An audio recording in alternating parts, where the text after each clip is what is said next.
I'm excited. Y'all, welcome, welcome, welcome. It is Wednesday. It's a beautiful Wednesday. It's a special Wednesday. And tonight we have another Pretty Girls Talk Politics too. So it's a special edition. And along with my co-host, Marceline. Happy Wednesday, Marceline. Thank you, my darling. Happy Wednesday to you too. Thank you. Along with Marceline, we have a beautiful guest, Miss Juliet Stillingford. Happy Wednesday, Juliet. Happy Wednesday. Yo, okay, so you all know we've been having these conversations, and our goal tonight is simple: less noise, more substance. Less show, more substance. We want to learn about the woman behind the campaign, this woman who just stepped out onto the scene. Who's Miss Juliet Schillingford? We want to hear her vision for Roseau because she's got a plan to move Roseau forward, she says. And we want to hear her ideas about how she's going to do that. Now, whether or not you support her, not support her, agree with her, disagree with her, or you're still undecided, this is for you. This is for all of us in Dominica, okay? We hope tonight's conversation helps you make a more informed decision, because that's what we're doing these days. We're gathering information, and then we're making informed, firm, grounded decisions, because as pretty girls and pretty boys, we know that democracy works best when we're all informed.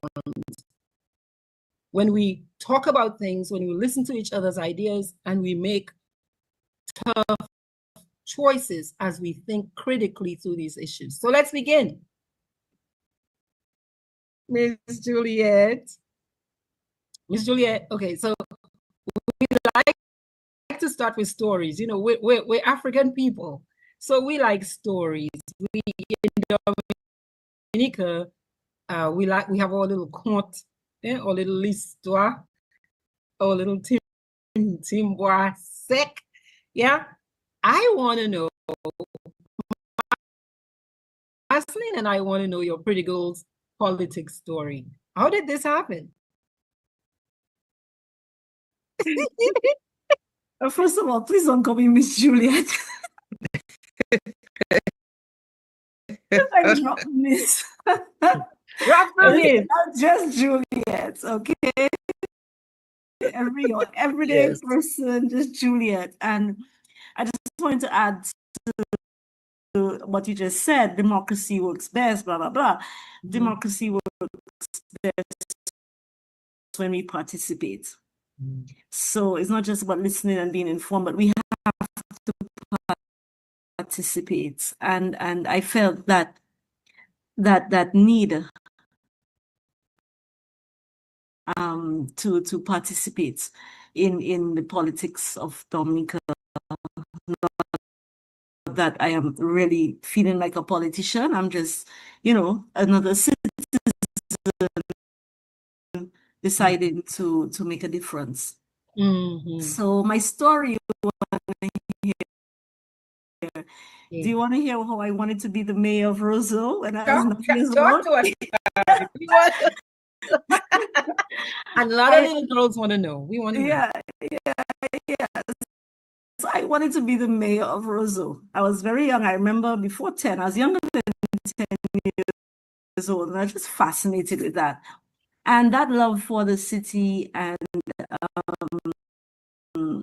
growing up in the city, very much from Roseau. I played hopscotch on the sidewalk and rounders, and I watched my brothers play cricket and everything. So it's really I've had an urban upbringing, and you're a Jean Roseau.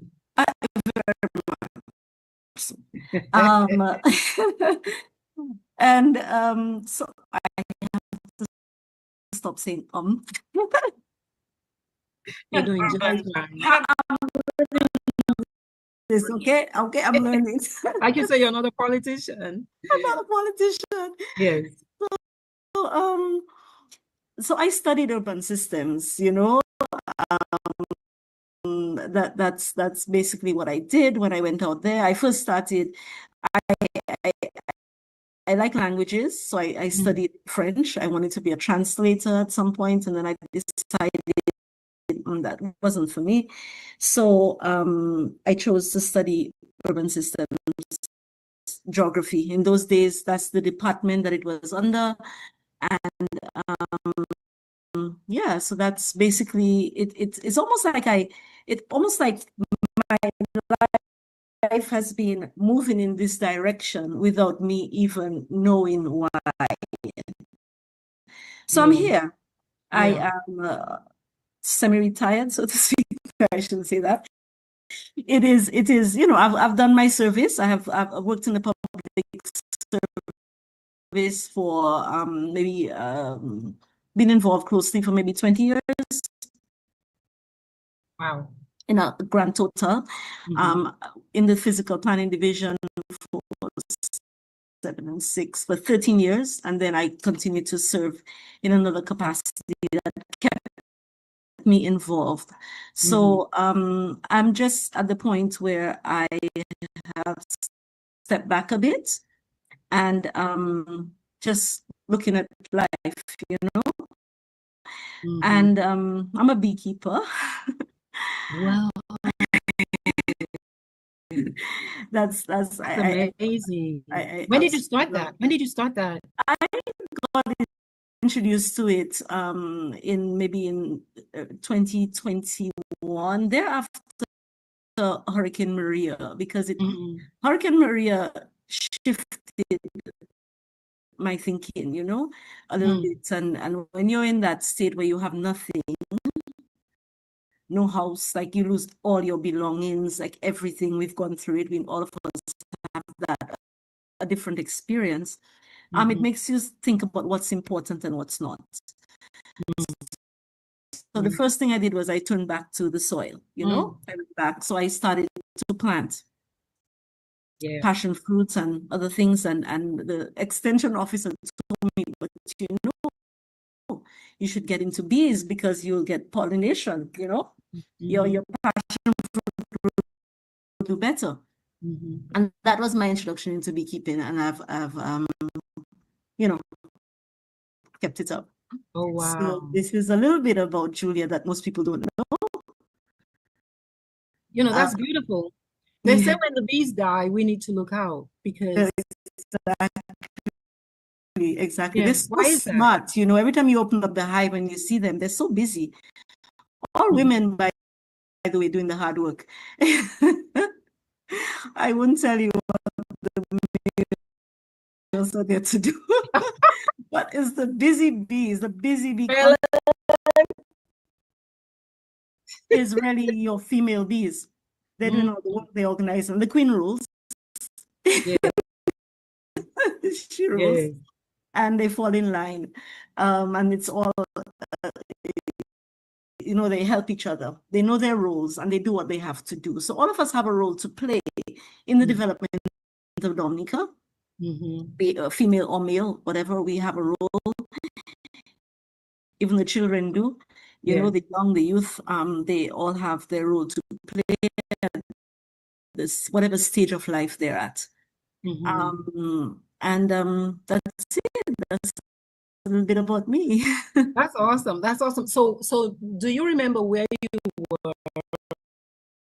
were when you had a flash of insight? I woke up one morning. I woke up one morning and I said, my goodness me, it's just not good enough to complain and just to, just use your energy, just thinking about what's wrong. And I felt if I am capable and I'm able to do something,